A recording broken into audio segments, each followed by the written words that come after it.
મિત્રો, સ્વાગત છે તમારું મારા કિચનમાં રસોઈ હાઉસ ગુજરાતીમાં। તો મિત્રો, આજે આપણે બનાવવાના છીએ એક કાચા બટાકામાંથી આપણે એક ખૂબ જ સરસ નાસ્તો બનાવીશું। એ પણ હેલ્ધી બનાવીશું, મેદામાંથી બિલકુલ નહીં બનાવીએ। તો આ નાસ્તો બનાવવા માટે સૌથી પહેલાં આપણે એક બટાકું લઈ લઈશું અને આ બટાકાને છાલ જે છે એ છાલને નીકાળી લેવાની છે મિત્રો આપણે। તો તમે જોઈ શકો છો કે આપણે એક મીડિયમ સાઇઝનું અહીંયા આગળ બટેકું લીધું છે। આ બટાકાની છાલને બરોબર રીતે આપણે ચારે બાજુથી છાલ ઉતારી લઈશું અને તમે મિત્રો જોઈ શકો છો કે આ બટાકાને મેં છીણી લીધું છે। હવે આપણે છીણીની મદદથી બટાકાને છીણી લેવાનું છે મિત્રો। આખા જ બટાકાને હું છીણી લઈશ। તમારી પાસે મોટું બટાકું હોય તો પણ લઈ શકો છો મિત્રો। મેં અહીંયા આગળ મીડિયમ સાઇઝનો બટાકા ઉપયોગ કર્યો છે અને આ બટાકાને બરોબર રીતે આપણે ખમણી લઈશું। તો આ જાળીની મદદથી મેં અહીંયા આગળ છીણી લીધું છે અને આ તમે જોઈ શકો છો કે છીણ કેટલી સરસ તૈયાર થઈ ગઈ છે। આ બટાકાની છીણને પાણી નાખીને બરોબર રીતે આપણે એને ધોઈ નાખીશું અને એનો જે વ્હાઈટ પાર્ટ દેખાય છે એ નીકળી જાય એ રીતે આપણે ધોઈ લઈશું। હવે અહીંયા આગળ એક કઢાઈ લઈ લઈશું। કઢાઈમાં 1 ચમચી તેલ નાખી દઈએ। તેલ નાખ્યા પછી એમાં જીરાનો વઘાર કરીશું, તો જીરું નાખી દઈશું। પછી એમાં આદું, મરચાં અને લસણ જે છે એ પણ નાખી દઈશું। મેં આગળ ઝીણું ઝીણું સમારીને લીધું છે, તમે એને વાટીને પણ લઈ શકો છો મિત્રો। હવે આદું, મરચાં અને લસણને બરોબર રીતે આપણે સાંતળી લઈશું અને એને કાચું જે પણ છે એની અંદરથી નીકળી જાય એ રીતે આપણે બરોબર રીતે શેકી લઈશું। પછી એક મેં વાટકીમાં પાણી લીધું છે, પાણી નાખી દઈશું અને મિત્રો જે વાટકીના માપ આપણે લઈએ એ જ વાટકીના માપથી એનાથી અડધું આપણે સોજી લેવાનો છે। આ પાણી બરોબર રીતે ઉકળી જાય, પાણી બરોબર 5 થી 7 મિનિટ ઉકાળી લેવાનું અને પાણી ઉકળી ગયા પછી આપણે આ જે બટાકાની જે છીણ તૈયાર કરી છે એની અંદર પણ પાણી કાઢી નાખીને આપણે કઢાઈમાં નાખી દઈશું। આ બધી જ છીણ જે છે એનું પાણી નીચોડીને આપણે કઢાઈમાં નાખી દઈશું અને બરોબર રીતે મિક્સ કરી લઈશું અને આને પણ બરોબર રીતે ઉકળી જાય 2 થી 5 મિનિટ ત્યાં સુધી આપણે સરસ રીતે ઉકાળી લેવાનું। હવે અહીંયા આગળ આપણે ફ્લેવર આપીશું પિઝાની। તો પિઝાની ફ્લેવર આપવા માટે અહીંયા આગળ મેં ચીલી ફ્લેક્સ અને ઓરેગાનો આ બે વસ્તુ આપણે આની અંદર નાખવાની છે। તમને સ્કીપ કરવું હોય તો પણ કરી શકો છો।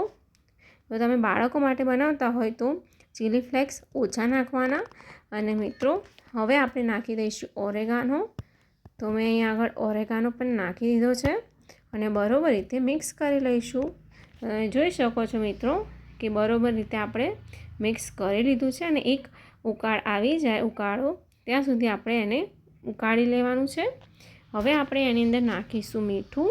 તો મિત્રો તમે જોઈ શકો છો કે સ્વાદ પ્રમાણે આપણે મીઠું નાખી દેવાનું છે અને મીઠું નાખીને બરોબર રીતે મિક્સ કરી લઈશું। હવે છેલ્લે આપણે આમાં સૂજી નાખવાનું છે। સૂજીની જગ્યાએ તમે રવો પણ વાપરી શકો છો। તો આ સૂજી જે છે જે વાટકીથી માપથી આપણે પાણી લીધું હતું એના કરતાં અડધું આપણે સૂજી લેવાનો છે। આ વાતનું ખાસ ધ્યાન રાખવાનું છે મિત્રો કે પાણી જેટલું લઈએ એનાથી અડધો આપણે સૂજી લેવાનો છે અને એનાથી ઊંધું કહીએ તો જેટલો સૂજી લઈએ એનાથી ડબલ આપણે પાણી નાખવાનું છે। તો બરોબર રીતે હવે આને મિક્સ કરી લઈશું। તો તમે જોઈ શકો છો કે સૂજી જે આપણે છે એકદમ ફૂલશે એટલે મિશ્રણ જે છે એ વધારે થઈ જશે અને બરોબર રીતે આપણે મિક્સ કરી લઈશું। આ કઢાઈ છોડી દે ત્યાં સુધી આપણે હલાવી લેવાનું છે અને આ સ્ટેજ પર ગેસની ફ્લેમ હાઈ રાખવાની છે મિત્રો। હવે બરોબર રીતે મિક્સ થઈ ગયું છે આ મિશ્રણ।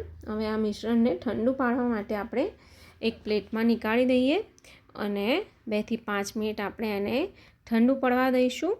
ગરમ ગરમ આપણે એને નહીં કશું કરીએ। તો તમે જોઈ શકો છો મિત્રો કે અહીંયા આગળ કાઢી લીધું છે મિશ્રણને અને આ મિશ્રણને થોડું પોળું કરીને 2 થી 5 મિનિટ રહેવા દઈશું તો એ ઠંડુ થઈ જાય થોડું। હવે આપણે એને બરોબર રીતે એક લોટની જેમ બરોબર રીતે મસળી લઈશું। તમને એમ લાગે કે બહુ ચીકણું છે, મતલબ ચોંટે છે હાથમાં, તો તમે થોડુંક તેલ પણ લઈ શકો છો અને મિત્રો તમે હવે જોઈ શકો છો કે બરોબર રીતે મિક્સ થઈ ગયું છે। હવે અહીં આગળ હું એને લંબગોળ શેપ આપી રહી છું। તમને ફાવે એવો તમે શેપ આપી શકો છો, ગોળ પણ આપી શકો, મેંદુવડાની જેમ પણ એવો પણ શેપ આપી શકો છો મિત્રો। તો તમે જોઈ શકો છો કે મેં લંબગોળ શેપ આપીને આવી બધી જ રીતે આ ટિક્કી તૈયાર કરી લીધી છે. તો અહીં આગળ એક ટિક્કી આ રીતે મેં તૈયાર કરી છે. એવી જ સેમ ટેકનિકની રીતે બધી જ આપણી ટિક્કી હું અહીં આગળ બનાવીને તૈયાર કરી લઈશ. તમને ફાવે એવી તમે પાડી શકો છો. તો આ બધી જ ટિક્કી બનીને તૈયાર થઈ ગઈ છે. હવે મિત્રો આપણે એને ફ્રાય કરી લઈશું. તો અહીં આગળ મેં તેલ ગરમ કરવા મૂકી દીધું છે મિત્રો. અને હવે આમાં થોડીક હું જે મિશ્રણ હતું એમાંથી એક ટુકડો લઈને નાખીશ. તો તમે જોઈ શકો છો એકદમ ઉપર આવી જાય છે, મતલબ તેલ થઈ ગયું છે. તો હવે બધી જ ટિક્કી જે છે એને હું અહીં આગળ તેલમાં નાખી દઈશ.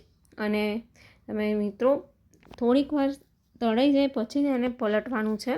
તમે વહેલા પલટશો તો મારી ફાટવાની ચાન્સીસ રહી શકે છે. એટલે તમારે સહેજ 2-5 સેકન્ડ થઈ જાય પછી જ એને મતલબ આગળ પાછળ કરવાની છે ટિક્કીને. તો મિત્રો તમે જોઈ શકો છો કે આપણી ટિક્કી જે છે બિલકુલ પણ ફાટી નથી, તૂટી નથી, કેટલી સરસ ફ્રાય થાય છે.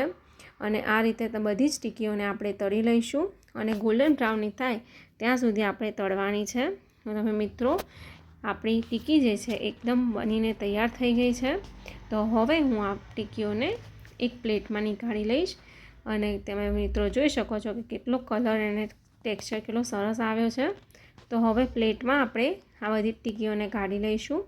તો મિત્રો જોઈ શકો છો કે આપણી ટિક્કી જે છે એ તૈયાર થઈ ગઈ છે. અને આને મેં અહીં આગળ સોસ સાથે સર્વ કરી છે. તમે ગ્રીન ચટણી, રેડ ચટણી બધા સાથે સર્વ કરી શકો છો. તો મિત્રો આજની રેસીપી કેવી લાગી મને કમેન્ટ કરીને જરૂર કહેજો. અને વિડીયો સારો લાગ્યો હોય તો વિડીયોને લાઇક કરો અને ચેનલને સબસ્ક્રાઈબ કરવાનું પણ ના ભૂલતા. અને મિત્રો તમે જોઈ શકો છો કે એટલા ક્રિસ્પી આપણે જે આ નાસ્તો છે એ બનીને તૈયાર થઈ ગયો છે. તો સાંજની ભૂખને મટાડવા આ ખૂબ જ સરસ રેસીપી છે. તો એકવાર બનીને જરૂરથી ટ્રાય કરજો. ચલો મિત્રો મળીશું આગલા કુકિંગ વ્લોગમાં. Bye bye.